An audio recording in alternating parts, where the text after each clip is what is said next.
ఇక ఒరటోళ్ళు తక్కువైపోయారు, చాలా మంది ఆకలి అవుతున్నట్టున్నది పోయిర్రు. ఏంది నాభి నిండితే నవాబ్తో కొట్లాడొచ్చాట, నవాబ్కు జవాబు ఇవ్వచ్చట. నాభి నింపటానికి పోయినట్టు మా వాళ్ళంతా. సరే మనకు టైం కూడా ఎక్కువ లేదు. ఇంట్లో ఎవరైనా రేవంత్ రెడ్డి ఫ్యాన్స్ ఉన్నారా? సరే నిజంగా చెప్పుర్రి. పక్కా కేసీఆర్ ఫ్యాన్స్ ఉన్నారు. కనబడితే కొడతావా వారు నాయన? కరెక్ట్, ఆయనే చెప్పిండు కూడా మొన్న సర్పంచ్ల విషయంలో చెప్పిండు. వాళ్ళ బిల్లులు రాకుంటే మీరు టీఆర్ఎస్ వాళ్ళే సొక్కాలు పట్టుకొని గెదువుండ్రి మేమంతా ఉన్నామని చెప్పారు. అంటే నాయన నేను చెప్పినా మా తెలంగాణలో సొక్కాలు అన్నారు. నువ్వు ఆంధ్ర స్కూల్లో చదువుకొని వచ్చినావు కాబట్టి మా దగ్గర గల్లా అంటారు, అంగి అంటారు, గల్లా పట్టి కొట్టేందుకు రెడీగా ఉన్నామని. చలో రెడీగానే తయారుగానే ఉండాలి. ఎందుకంటే ఈయన వచ్చినాక 18 నెలలు నీకు ఇయ్యలే. సో మీ అందరికీ అన్ని విషయాలు అయితే మొత్తం చర్చ చేసి ఆఖరి మాట్లాడడానికి ఒక పంచాయతీ ఉంటుంది. అయితే ముచ్చట్లన్నీ అయిపోతే లేకపోతే టైం అని ఉండదు. నాకు 2 లేవు, ఇప్పుడు టైం లేదు, ముచ్చట్లు లేవు. ఎందుకంటే అందరు అన్ని చెప్పేసేసారు, మొత్తం చెప్పారు. అయినా కానీ నిరుద్యోగ సోదర, నేను కొద్దిగా 1-2 కవితలు చెప్తా. ఎవరు తెలంగాణ అంటే పాట గిటారని ఉండాలి కదా, నేను అదన్నా ఫిలప్ చేస్తా, జర అటో ఇటో అదొక ఫిలప్ చేస్తా. సో నిరుద్యోగ సోదర, తెలంగాణ విద్యార్థి సోదర, విజ్ఞానమని ధర భావి తెలంగాణ భారమ్ము నీదెర, సుజ్ఞాన నిధివయ్యి సుగుణాల గనివయ్యి నీ జాతి గౌరవం నిలుపుకో సోదర అని మాత్రం మీకు చెప్పిపోయేటందుకు వచ్చిన ఈ తెలంగాణ గౌరవాన్ని నిలుపుకోవాల్సిన బాధ్యత చదువుకున్నటువంటి వాళ్ళ కనుక మీకు ఉన్నదని చెప్పేటందుకు. మొట్టమొదటి నుంచి హైదరాబాద్ స్టేటు, ఆంధ్ర స్టేటు 2 పంచాయతీలు ఉద్యోగాల పంచాయతే. అది మీకు తిరగనే. మా ఉద్యోగాలు మాకు కావాలి, నాన్ ముల్కీ గైర్ ముల్కీ గో బ్యాక్ అని. ఇప్పుడు ఇన్నేళ్ల తర్వాత 70 ఏళ్ళు, దాదాపు 70 ఏళ్ళ దగ్గరకు వస్తున్నది. ఇప్పటికీ మళ్ళీ మా ఉద్యోగాలు మాకు కావాలని మళ్ళా ధర్నా చౌకాడ వచ్చి కూర్చునే పరిస్థితి వచ్చింది. దీనికి ఏంటంటే దీనికి కారణం అంతా మనమే. త్యాగాలు జరుగుతలేవా? త్యాగాలు జరుగుతున్నాయి. పట్టణాల్లో చూడు, మెట్ట భూమిలో చూడు, ఆఫీసులో చూడు, ఆఫీసర్ను చూడు, ఆంధ్రమయమే అంతా, అంధకారమే అంతా అని 69 ఉద్యోగంలా ఇట్లా రాసుకుంటా పాడుకుంటా తిరిగినాం అప్పుడు. కానీ ఇప్పటికీ తెలంగాణ వచ్చిన తర్వాత అప్పుడు ఆంధ్రమయమైంది, కానీ ఇప్పుడు ఉన్నోడు మనకు రావాల్సిన ఉద్యోగాలు మనకి ఇస్తలేడు. సో ఇదే పంచాయతీ. మన ఉద్యోగాలు మనకి ఎట్లా రావాలి అనేది అన్ని ఉన్నాయి. చైతన్యం లేదా అంటే ఉన్నాయి. సాయుధ పోరాటం కాడికి వెళ్ళి మొదలు పెడితే త్యాగాలన్నీ మన పాలైనవి, భోగాలన్నీ రాజకీయ నాయకుల పాలైనవి. మన దగ్గర వాళ్ళు కూడా అయ్యారు కదా, త్యాగాలు ఇక్కడ చేస్తూనే ఉన్నాం, ఇప్పటికి కూడా చేస్తూనే ఉన్నాం. మళ్ళా తిరగబడి మళ్ళీ ఇప్పుడు రేపు పొద్దుగాల క్వశ్చన్ చేయాలన్నా కానీ క్వశ్చన్ చేస్తూనే ఉంటాం. కానీ మళ్ళీ ఎవరిని కోటేయాలనే కాడనే పంచాయతీ ఉన్నది ఇప్పుడు ఉన్నదంతా. ఎవరిని కోటేయాలి? మొన్నదాకా ఒక పెద్ద ముసలి అనకొండను పొడిచి పిల్లిని పొడిచినట్టు పొడిచి సెగబెట్టి ఇది వన్నది, దీంతో ఏం అయితలేదని చెప్పని ఎలా కొడితే ఎవరు తెలుసుగా, ఎవరు పంపిస్తే ఈయన నల్లమల్ల పులి అంటే ఇది పెద్ద పులి కాదు, నల్లమల్ల నల్ల తాసులు ఎక్కొచ్చి మన మీద వేస్తున్నాడు కాటులిగిన. ఈ పరిష్కారం ఏంటంటే ఈ రాజ్యం, ఈ తెలంగాణ నిరుద్యోగుల చేతులల్లా రాజకీయంగా మామూలు మాట్లాడుకుంటూ చెప్పారు తుపాకీ పట్టుకుంటుంది కానీ మంచిది, తుపాకీ వద్దు, అయిపోయింది, ఆ కాలం అయిపోయింది. వద్దు, తుపాకులు చేసేసినాయి. కానీ ఏంటంటే ఆవేశంగా మీరు అటు సైడ్ పోవద్దని చెప్తున్నా. The pen is more powerful than gun. ఇప్పుడు ఆ గన్నులు కూడా మన చేతులకు రావాలంటే వాళ్ళైతే ఓట్లు వేసుకొని పోయినరు. ప్రతి బ్రోకర్ గాడు, జోకర్ గాడు, లోఫర్ గాడు, ఇసుక దందా చేస్తాడు, మాఫియాలు, లిక్కర్ దందాలు చేస్తాడు, ఎడ్యుకేషన్ మాఫియాలు, హెల్త్ మాఫియాలు, ప్రతి మాఫియా నా కొడుకులు వచ్చి చదువుకున్న వాళ్ళ ఓట్లు తీసుకొని మనల్ని వాళ్ళ చుట్టూ తిప్పుకొని పోయి గడ్డలకి కూర్చున్నాడు. మనమే ఆడిపోతే ఎట్లుంటుందో మీరు ఆలోచన చేయండి జరా. రేపు గ్రామ పంచాయతీ ఎలక్షన్స్ అంటున్నారు కదా, ఇప్పుడు మనం పోయి మొన్నటిదాకా మీరు బస్సులు పట్టుకొని తిరిగిరు కదా, మొత్తం ఊర్లో పంట తిరిగి కడుపులో తలకాయ పెట్టి కాళ్ళు మొక్కి నాయకులు గ్రామాలలో తిరగలేని పరిస్థితులు ఉంటే, తెలంగాణకు వ్యతిరేకం చేసినటువంటి, తెలంగాణ అంటేనే లట్లు పట్టుకొని బందూకులు పట్టుకొని షో ఆఫ్లు చేసిన వాళ్ళు మంత్రులు, ముఖ్యమంత్రులై కూర్చున్నారు. ఎవరు దానికి బాధ్యత ఎవరు వహించాలి? మనమే కదా. ఒక దొంగ పోతే ఇంకో గజ దొంగ కాదు డకైట్ అనేటోడు వచ్చి ఆడ కూర్చొని ఉన్నాడు. మొత్తం దోపిడే వాళ్ళు చేస్తున్న, పొద్దున్న లేస్తే దోపిడే.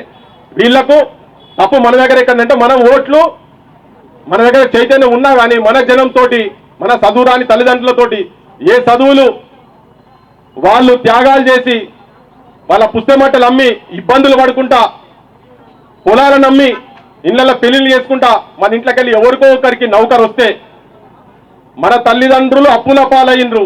ఎంత అప్పులైనా ఏమైనా పిల్లల భవిష్యత్తు ఏదో నౌకరు వస్తుంది అనుకుంటే హైదరాబాద్కి వచ్చి 10 ఏళ్ళు, నేను మొన్న మీకు చూసిరు కదా, మొన్న ఒక నిరుద్యోగ యువకుడు ఏడుస్తుండే బాగా, వీడియో అంతా మీకు ఎరుకున్నది కదా, మీరు చూసిరు కదా, చాలా మంది బ్లూ కలర్ షర్ట్ వేసుకొని 10 సంవత్సరాల నుంచి చదువుకుంటున్నా, నేను నోట్స్ ప్రిపేర్ చేసుకున్నా, 3-4 సంవత్సరాల నుంచి నోట్స్ ప్రిపేర్ చేసుకున్నా, ఆఖరికి చెప్తున్నారు తెలుగు అకాడమీ పుస్తకాలు పనిచేయవు, వికీపీడియాలు ఉన్నాయి మాత్రమే చేస్తుంటారు, వికీపీడియా మాత్రమే గుర్తిస్తామని చెప్పని అంటున్నారు. కుక్కల పాలైంది నా తెలంగాణ, కుక్కలు చెప్పిన ఇస్తిరాకైంది నా తెలంగాణ అని చెప్పని ఆవేదన పడుకుంటూ ఏడుస్తుంటే నాకు తెలిసి ఆ వీడియో చూసిన ఎవరైనా కానీ కన్నీటి పర్వం కాకుండా ఉండే పరిస్థితి మాత్రం లేదు. ఇలా ఆవేశంగా మీరు మాట్లాడగానే నినాదాలు ఇస్తున్నారు, కానీ ఆవేశంతో పాటు కొంచెం ఆలోచన చేయాల్సిన అవసరం ఉన్నది అని చెప్పి మీ అందరికీ మనవి చేస్తున్నా. మన లోపల ఆవేశం ఇట్లా అనగానే ఉరుకుతామని మోదీ మాట్లాడుకుంటూ చెప్తే కానీ ఏం చేస్తామో తెలియదు అంటే ఇంకా అయిపోయి ఇప్పుడు సురువు అవుతారు పోలీసు వాళ్ళు, ఎవరెవరు దీన్ని లీడ్ చేస్తున్నారో. అట్లా అది నా దృష్టిలో మీరు అంత ఆవేశంగా రాకండి దయచేసి. అట్లా కాదు, వాళ్ళని బాగా సిస్టమేటిక్గా కొట్టాలి. ఇప్పుడే ఎన్ని కష్టాలు, రాత్రి జనార్దన్ ఇంట్లో లేడు, ఆ అమ్మాయిలు ఇంట్లో లేరు, హాస్టల్లో ఉన్నారు. ప్రత్యూష కావచ్చు, ఆస్మా కావచ్చు, వీళ్ళెవరు ఇళ్ళల్లో లేరు, వాళ్ళు హాస్టల్ ఎక్కడో పోయి దాచుకున్నారు వాళ్ళు. అట్లా అవసరం లేదు. మనం అవసరం అనుకుంటే బహిరంగంగానే పోయి ఊర్ల మీద పడి ఎందుకు వీళ్ళకి ఓట్లు వేయొద్దు అని జనాన్ని కన్విన్స్ చేసి చెప్పగలిగేటువంటి స్థాయిలో ఉండాలి. కానీ ఉట్టిగా ఆవేశానికి పోవాల్సిన అవసరం లేదు. మనని ఆవేశాలలో పెట్టే ఇప్పటిదాకా మనని వాడుకున్నారు. తెలంగాణకు ఒక ప్రత్యేకమైన రాజకీయ చైతన్యం ఉన్నటువంటి యువతరం అవసరం ఉన్నదని చెప్పి నా వ్యక్తిగత అభిప్రాయంగా మీ అందరికీ విన్నవించుకుంటున్నాను. నేను అన్ని త్యాగం చేస్తాం కదా. ఇలా 1200 మంది పిల్లగాళ్ళు చచ్చిపోయారు. ఆ 1200 మంది ఒక కమిటెడ్గా ఉండి ఒక 10 ఊర్లు టేకప్ చేసి ఒక్కొక్కరు గంట టేకప్ చేస్తే ఒక 6 నెలల్లో ఆ ఊరు భవిష్యత్తు మారుతుంది. ఇలా జడ్సన్ భాయ్ మాట్లాడుకుంటే చెప్పిండు, మన ఓటు మన ఆత్మగౌరవం పెరిగింది ఎక్కడ అంటే 200 నుంచి 2000 వరకు అని. రేపు 2000 పోయి 3000 అవుతుంది. కానీ ఏమవుతుంది, అధికారం ఎవరి చేతుల్లో ఉంటుంది? మనం చైతన్యవంతులు కాకుండా ఉండి ఊర్లలో గంజాయి తాండవం ఆడుతుందా లేదా? బెల్ట్ షాపులు నడుస్తున్నాయా లేవా? చదువుకుంటున్న వాళ్ళు ఇక్కడ చదువుకుంటున్నవారు మీరు వచ్చి ఇక్కడ కూర్చొని ఇక నౌకరు అసలే రాకపోతే మరి ఇళ్ళకెళ్ళి ఎంతమందికి అలవాటు పడుతుందో నాకు ఇరకలే. కానీ సో ఈ సిచ్యువేషన్స్ మారాలంటే నా దృష్టిలో ఒక దీర్ఘకాలికమైన ప్రణాళిక వండుకుంటూ మనము మన ప్రజలను, మన యువతరాన్ని చైతన్యవంతులుగా చేస్తేనే తప్ప మన భవిష్యత్తు అంధకారంగా, తెలంగాణ భవిష్యత్తు అంధకారంగా మిగిలబోతున్నది. ఈ త్యాగాలు ఏవైతే జరిగినాయో, ఇలా నక్సలైట్లు 30 ఏళ్ళు 40 ఏళ్ళు అడవులలో పోయి కొట్లాడితే ఇలా మనందరికీ సింపతి అనిపిస్తున్నది. కానీ ఎండ్ ఆఫ్ ది డే ఏం జరిగింది? వాళ్ళు చేసినటువంటి భూ సంస్కరణలే ఇవాళ కేసీఆర్ వచ్చిన తర్వాత ఒక్క పెన్ స్ట్రోక్ లా కొట్టిపడేసింది, అందరినీ కొట్టిపడేసింది, తీసేసి వాళ్ళు వంచిన భూములను మళ్ళా దొరలకు భూస్వాములకు ఇచ్చిందా లేదా? ఇవన్నీ ఆలోచించాల్సిన అవసరం. దీంతో ఏంటి, ఇటు పోలీసులు కూడా చచ్చిపోయారు, ఇటు వీళ్ళు చచ్చిపోయారు, అటు వాళ్ళు చచ్చిపోయారు. అంటే రాజ్యాధికారం వాళ్ళకు కూడా విజ్ఞప్తి చేసేది అంటే ఆ త్యాగాలు చేశారు కదా, ఆ ఓట్లు వేసుకున్నటువంటి యంత్రాల సైడ్ మీరు కనుక వచ్చి ఇక్కడ కూర్చొని ఓట్ల రూపంలో కనుక మనం రాజ్యాధికారం తీసుకొస్తే మన బోటు ఆలోచన ఉన్నటువంటి వాళ్ళు అధికారంలో కనుక వచ్చి కూర్చొని ఉంటే మనకేమైనా ఉపయోగం జరుగుతుంది, ఉపకారం జరుగుతుంది. మీ అందరికీ విజ్ఞప్తి చేయాల్సుకున్నా, ఆలోచన చేయాల్సిన అవసరం ఉన్నది. ఇలా ఉద్యోగాలు కూడా ఎందుకు భయపడతలేరు? ఇప్పుడు ఇంతమంది చెప్పి ఇక్కడికి వచ్చినా కానీ ఎందుకు వీళ్ళందరూ భయపడతలేరు అంటే వీళ్ళు ఆవేశానికి పోతారు. వీళ్ళని ఎప్పుడన్నా బొర్రియొచ్చు, ఏమున్నది ఉట్టిగా ఎవరికన్నా 4 పైసలు ఇచ్చి పాడేస్తే ఇది ఎక్కడో దగ్గర ఉద్యమం ఆగుతుందని చెప్పి ఆలోచన చేస్తూ ఉన్నారు. కానీ అట్లా కాదు. చైతన్యం నిరుద్యోగుల లోపల, తెలంగాణ విద్యార్థి యువకుల లోపల చైతన్యం ఉందని ప్రూవ్ చేసుకోవాల్సిన అవసరం ఇప్పుడు ఉందని చెప్పి మీ అందరికీ మనవి చేస్తున్నా. ఇలా పోరాటాలు చేస్తోలే కనుక నిజంగా అధికారంలో నిజమైన అధికారం మా హరికృష్ణన్ ఇలా పార్లమెంట్ సభ్యుడు అయినరు, కానీ తన ఉన్నటువంటి పార్టీ తన మాట వినే సిచ్యువేషన్ ఉండదు. కానీ అనేటోళ్ళు ఏం చెప్తారు, ఇంకెన్ని రోజులు తిరుగుతావా, పోరాదాడ కూర్చోపోరాదా అంటే పోయి కూర్చున్నాడు ఆడ. కానీ కూర్చున్నా కానీ ఇక్కడికి వచ్చి మాట్లాడుతున్న ఎట్లీస్ట్ దానికైతే గర్వపడాల్సిన అవసరం ఉన్నది. కానీ ఈ ఆలోచనలో ఉన్నటువంటి వాళ్ళే కనుక నిజమైన అధికారంలో కనుక కూర్చున్నది ఉంటే ఈ ప్రజలకు ఉపయోగపడతారా లేదా చెప్పండి. అంతే పడతారా లేదా? రాజకీయ పార్టీల జెండా మోసే జీతగాళ్ళమైదామా, ప్రజా గుండె సవ్వడుల ప్రతిరూపాలైదామా అని తేల్చుకోవాల్సిన బాధ్యత మనందరి మీద ఉన్నది. ప్రజా గుండెల సవ్వడులు ఎట్లయితాయి? చాలా చాలా ఇన్సల్టింగ్ అనిపిస్తుంటది, చాలా అవమానం అనిపిస్తుంటది. తెలంగాణ అననుడు, తెలంగాణ సోయి లేనోడు, అవన్నీ మీరు ఇంకా చాలా చెప్పగలుగుతారు. సోయి లేనోడు, తెలంగాణ ధ్యాస లేనోళ్ళు అందరూ ఇలా మంత్రిమండలిలో పోయి కూర్చొని ఉన్నారు. నన్ను చూడగానే ఫస్ట్ భయమైంది. అందరు పోలీసు వాళ్ళు అనగానే చాలా మంది లేపిరు. అంటే పొద్దుగల మమ్మల్ని గోస ఉంచుకొని లట్టు పట్టుకొని కొట్టే బ్యాచ్ ఎక్కున్నది ఇలా అని చెప్పాను. ఎందుకంటే మీరు అది పోయిన తర్వాత ఇంకేముంటుంది, ఈ పృథ్వీరాజ్ గాడి ఆడున్నారా, ఈ విఠల్ గాడి ఆడమన్నాడు, జనార్దన్ గాడి ఆడ, ఇవే పనులు కాదు ఇంకేమున్నది. ఇంటెలిజెన్స్ చేసే పనులేంటి? ఒక్క ఎంబడి పట్టలేరు, మా ఎంబడి కూడా అయినా కానీ దేనికి వెనుకపోయలేదు. నేను ఒకటేంటంటే 1,00,000 మందితో పెడతామా 2 లక్షల మందితో పెడతామా అనేది పెట్టుడే. కానీ పల్లెలకు పోయి మన ప్రజలను ఓటు చైతన్యం దయచేసి మీ ఊర్లలో పోయి ఒక్కొక్కరు ఒక్కొక్క 10 మందిని మీరు చదువుకున్నారుగా, మీ సబ్జెక్ట్ ఎరికే అన్నిరికే.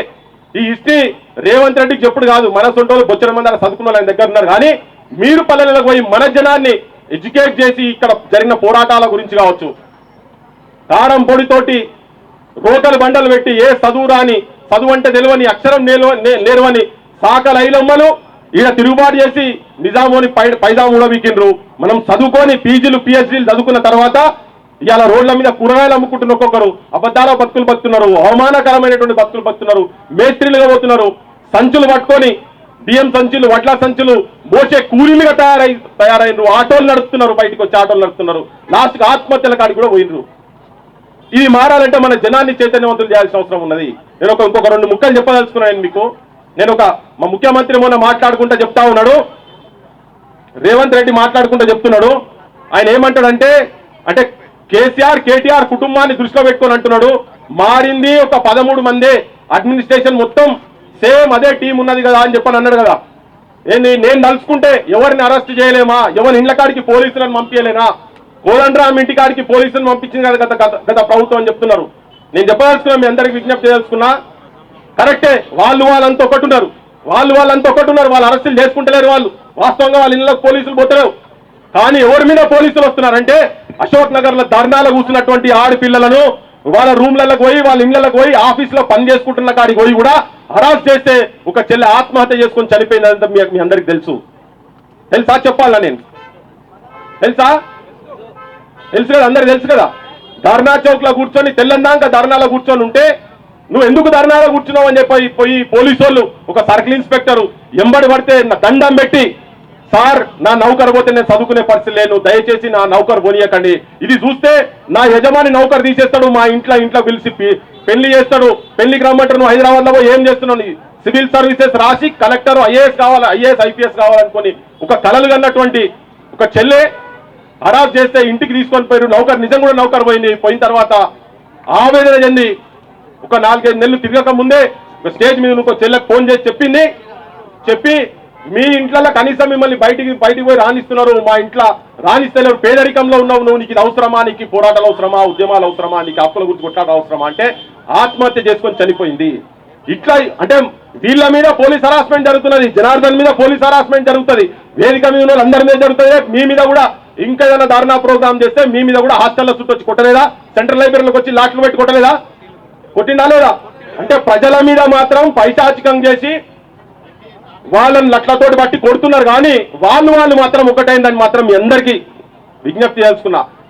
మన ర్యాలీలకు వచ్చి బీజేపీ వాళ్ళు, టీఆర్ఎస్ వాళ్ళు, కాంగ్రెస్ వాళ్ళు అందరూ రాజకీయంగా ఒకరిద్దరికి వ్యక్తిగతమైనటువంటి ఇంట్రెస్ట్లు ఉంటే అది పక్కకు పెడదాం. కానీ పార్టీలుగా నేను ఒకటే చెప్తున్నా, ఆపోజిషన్ పార్టీలు ఉన్నారు కదా, ఇలా మీరందరూ చదువులో నిలుకొని వీడికి వచ్చి వీళ్ళు 10 రోజుల నుంచి ఊర్లలో లైబ్రరీ చుట్టూ తిరగాల్సిన అవసరం ఉన్నదా? ఒక 10 మంది ఎమ్మెల్యేలు, టీఆర్ఎస్ ఎమ్మెల్యేలు కావచ్చు, 10 మంది బీజేపీ, ఇప్పుడు 8 మంది కలిసి 8 మంది పార్లమెంట్ మెంబర్లు ఉన్నారు కదా, వాళ్ళు ఎందుకు రోడ్ల మీదకి వచ్చి వాళ్ళు ఎందుకు కొట్లాడాలి కదా? ఒక్కడు వచ్చి కొట్లాడుతుంది కదా, వాళ్ళు కొట్లాడాలా లేదా?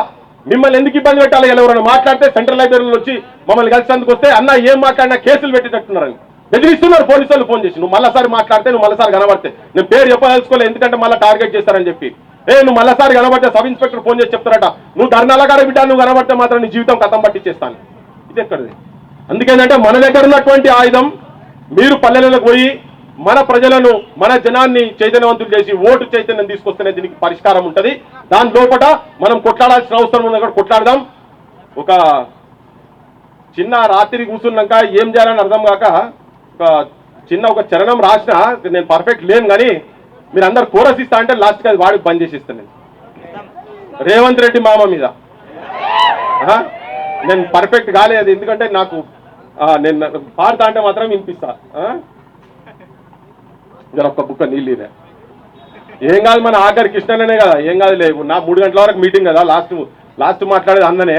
ఇక పట్టకపోతే అన్నని పట్టకపోతారు, మళ్ళీ వదిలేస్తారు, ఏం కాదు. 3 గంటలు ఉట్టిగా అంటూ నాకు అట్లా అంటే వాళ్ళు నవ్వుతారా? మరి వాళ్ళు నవ్వుపియాలి కదా. నేను చెప్పినవన్నీ కరెక్టే అనిపించినాయా మీకు? మీరు అనిపించినా జరి చేయలేపుర్రే, మీ దండం పెడతాం. ఎవరు నాయన మొత్తం చాలా మంది ఉన్నారా?